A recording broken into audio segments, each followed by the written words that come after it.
Yes, good morning, everyone. Daleen Bickle here with the Bookstack Coffee Chat. And today I am coming to you live directly from YouTube as well as Instagram. And I will probably post this on my Facebook account as well. So I wasn't able to get my camera and my computer to be at the same level for this. So you might see me moving my eyes up and down a bit. So I apologize for that. But I want to just try this out, see if there was a difference in reach for the Bookstack Coffee Chat. Welcome back. This is November. Goodness, hard to believe we're in another month, right? Just inching our way closer to the end of the year, and what a year this has been. So many good things and not so good things, but yeah, it's been a year, right? And I am just so happy to be here. Just such a privilege to be here sharing with you. As always, we talk about books, life, and faith. And this week, I was reading a young adult book because the last time I went to the library, I was thinking, I haven't read a lot of young adult books lately.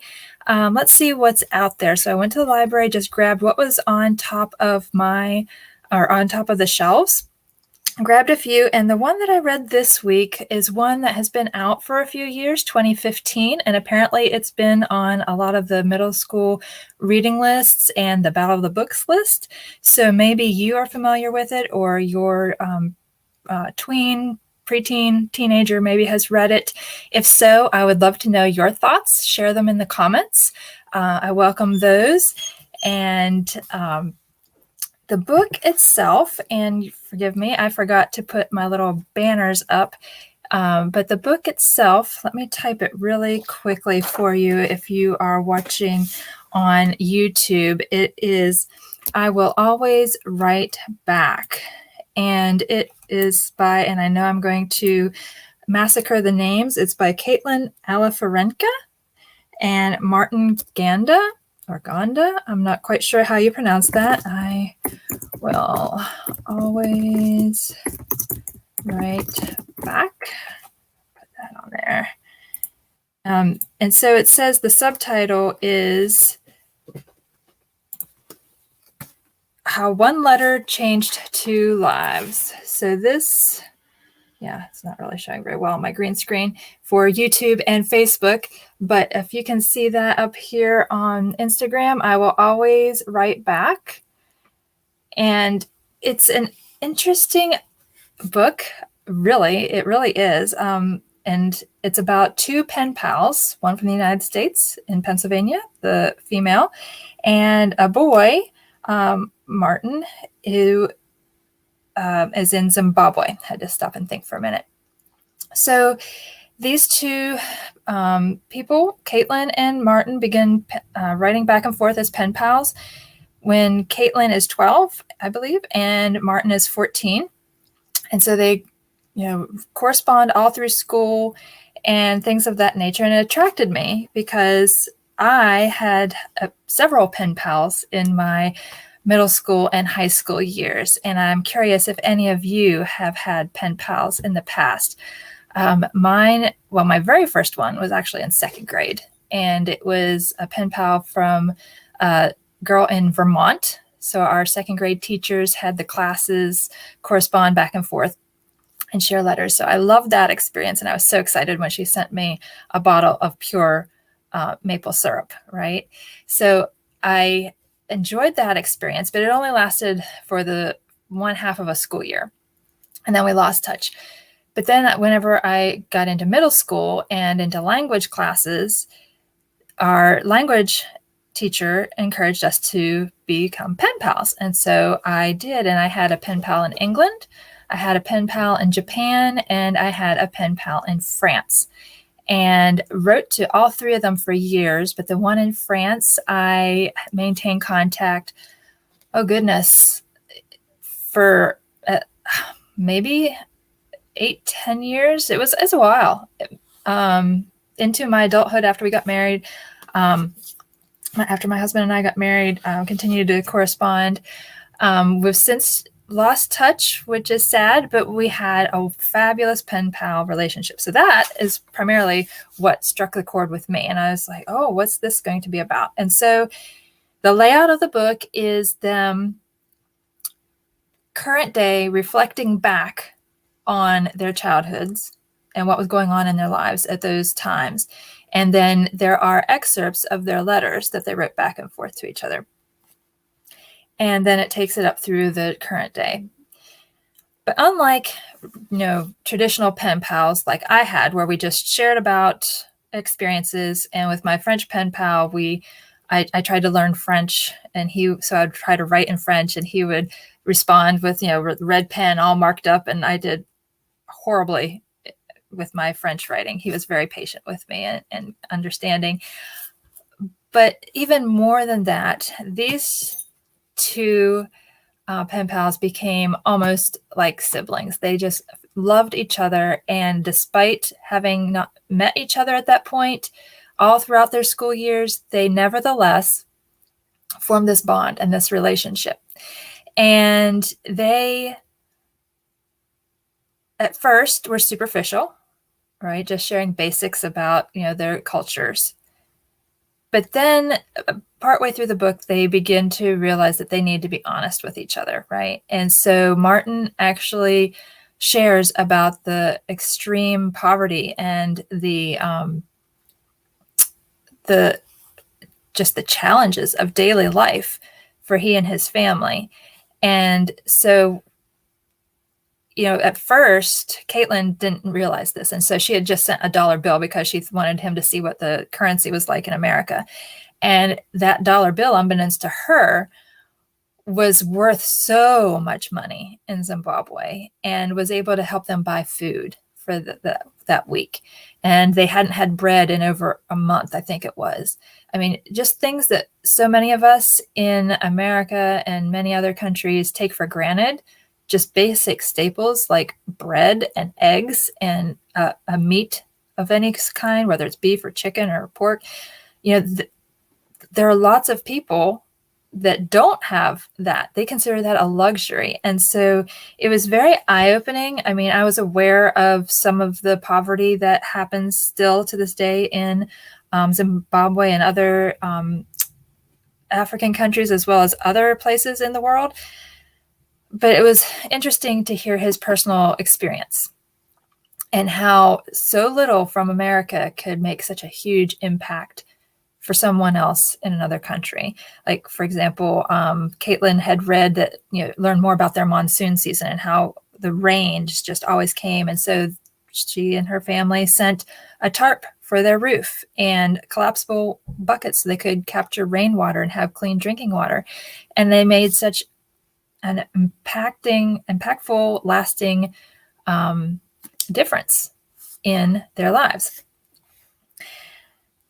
So those were, the basics of the story, and I just resonated with so much of it, being able, like, for another example, in the book, Caitlin hosts an exchange student because she had traveled to Germany a year or two prior and loved learning about another culture and loved Germany. So she thought she would have a great experience with this exchange student, and it didn't quite work out that way. And she learned, that even in other countries, please forgive the dog in the background, that there are differences all around the world, right?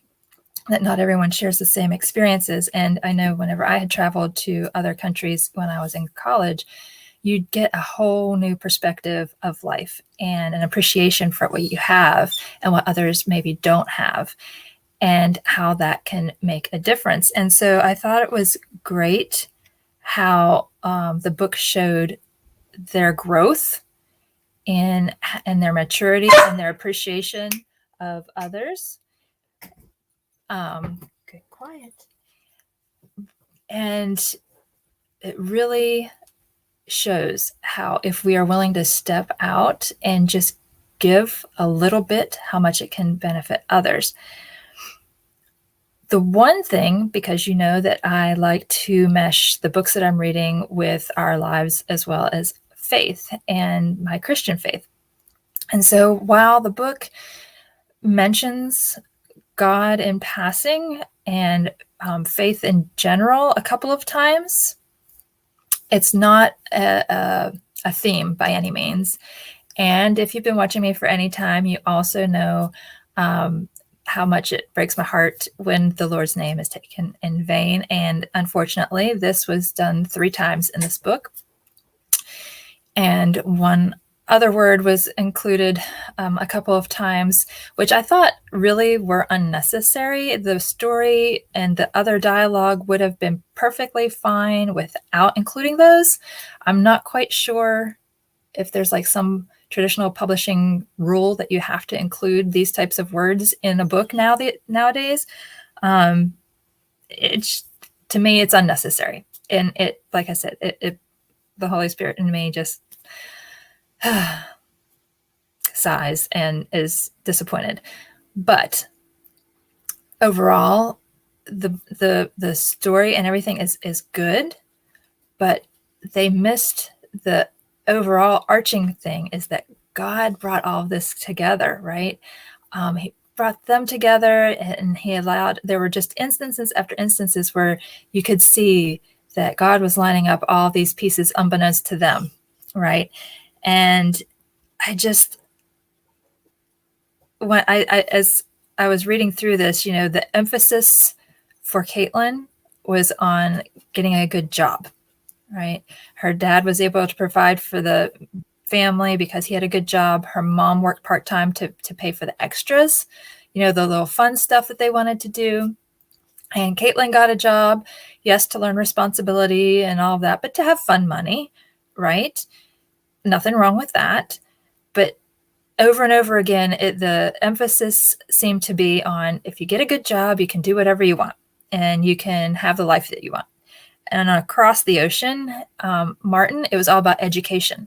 And his mother especially, without an education, you won't go anywhere. And repeatedly, the principals, the superintendents, everyone that he spoke to said, continue working hard on your studies, keep up those good grades, because without that, you won't go anywhere. You will die in Zimbabwe.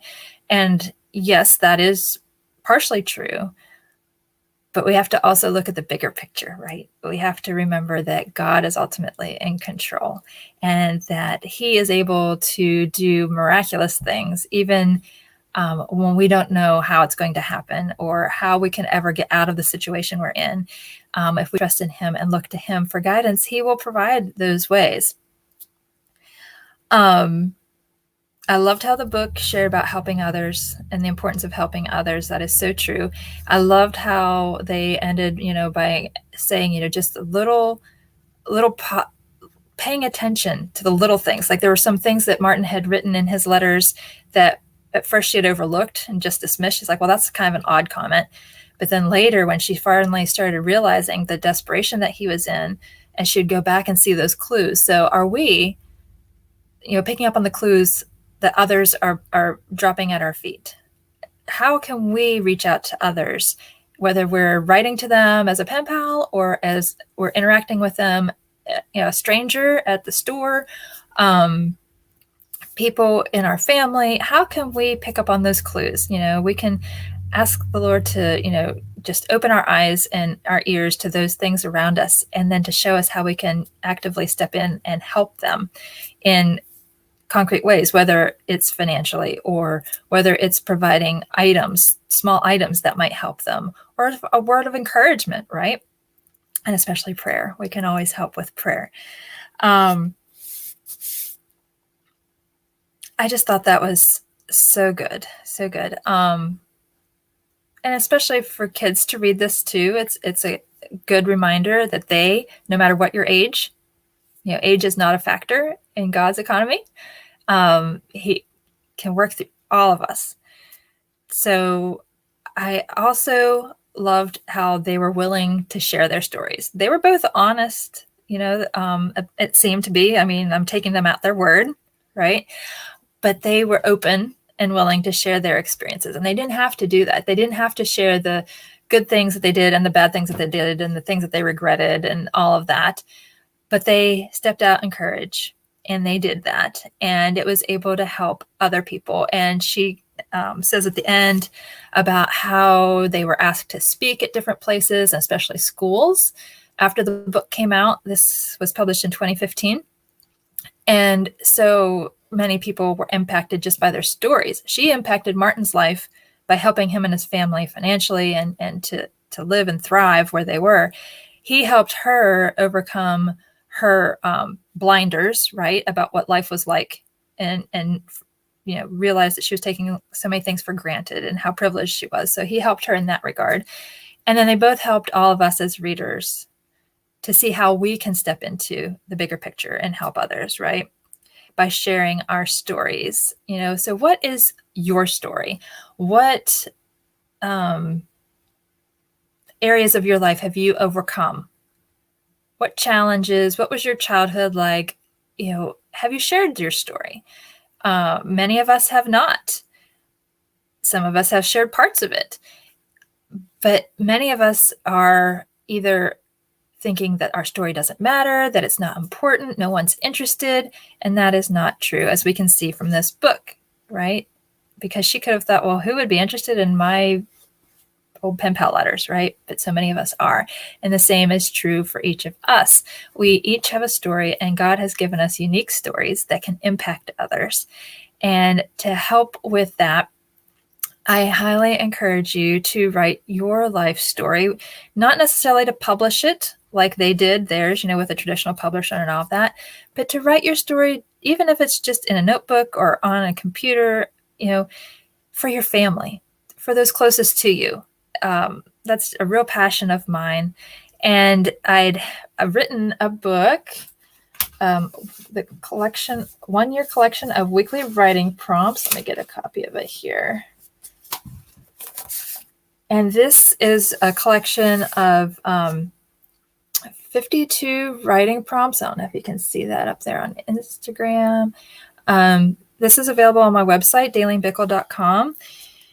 And it offers one question a week. Of course, you can move through it faster if you want, but I want to be mindful that a lot of people can get overwhelmed and their lives get busy. So, just pick one question to think about and write about a week. And at the end of the year, you will have written the foundation of your life story, right? And it would be wonderful to give to your family and friends. And it's great for you, too, to think back and reflect on your life and see how far you actually have come and be reminded of the challenges and the grace that God has given you over your life. These also, of course, are available, like I said, dailenbickle.com, but not only for your life, but for a family member as well. So if you have parents or grandparents that you would like to give a meaningful present to this Christmas, that is something that you can consider.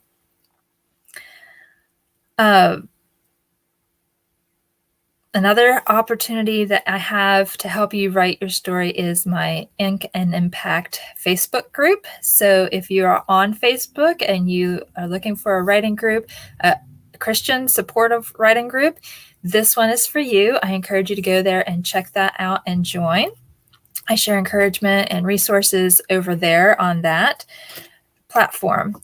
But of course, before I end, I always want to bring it back to the best book ever written, which is the Bible. And what has God said to us about, being content and helping others, that contentment that Caitlin and Martin were trying to achieve by, getting a good job and getting a great education, and then learning contentment in the little things along the way with their friendships, right?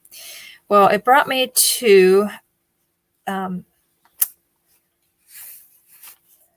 see, 2 Timothy chapter 6, verses 6 through 8. And let me just pull that up here. Again, I didn't have a banner for that, but 2 Timothy, 6 through 8 says, "Now godliness with contentment is great gain, for we brought nothing into this world, and it is certain we can carry nothing out. And having food and clothing, with these we shall be content." And, this book that I just shared with you about, it shares how Martin and his family were so content. They were thrilled, just so at ease once they had food and clothing that they were able to get with Caitlin and her family's help, right? And it's a reminder, that while we may enjoy nice things here on earth, they're not going to go with us, right? So let's invest in the things that do matter in helping others. Another verse that the Lord brought to mind this morning was actually after a friend of mine posted this verse on Facebook this morning, and I'd like to share that with you as well about helping others and making an impact. It says, Luke chapter 6, verses 30 through 36. Give to everyone who asks of you, and from him who takes away your goods, do not ask them back. And just as you want men to do to you, you also do to them likewise. But if you love those who love you, what credit is that to you? For even sinners love those who love them. And if you do good to those who do good to you, what credit is that to you? For even sinners do the same. And if you lend to those from whom you hope to receive back, what credit is that to you? For even sinners lend to sinners to receive as much back. But love your enemies, do good, and lend, hoping for nothing in return, and your reward will be great, and you will be sons of the Most High. For he is kind to the unthankful and evil. Therefore, be merciful, just as your Father also is merciful. And I don't know about you, but that kind of steps on toes a little bit, right? I mean, as the book, I Will Always Write Back shares, it's very easy to be compassionate and want to help those that we have a connection to, that we really like and consider as friends, almost brother or sister, right? It's something else entirely to step out and love and give to those who we consider our enemies, those who have harmed us in some way, those whom we perceive have harmed us in some way. That's hard to do. And it's not something we can necessarily do on our own, right? That's why we need to rely on Jesus and the power of the Holy Spirit, right, to help us through that. And, it's not about our works, right? Salvation is not about our works. It's all about everything that Christ did for us on the cross. And through him, we are able to do the hard things. And so I want to leave us with that encouragement and that call to action for speaking to myself here as well. May we all look for those opportunities to serve. May we pray that God would open our eyes and our ears to those opportunities around us every day, and that we would step out in faith and impact others. And that concludes today's Bookstack Coffee Chat. Thank you so much again for joining. Thank you for watching the replay.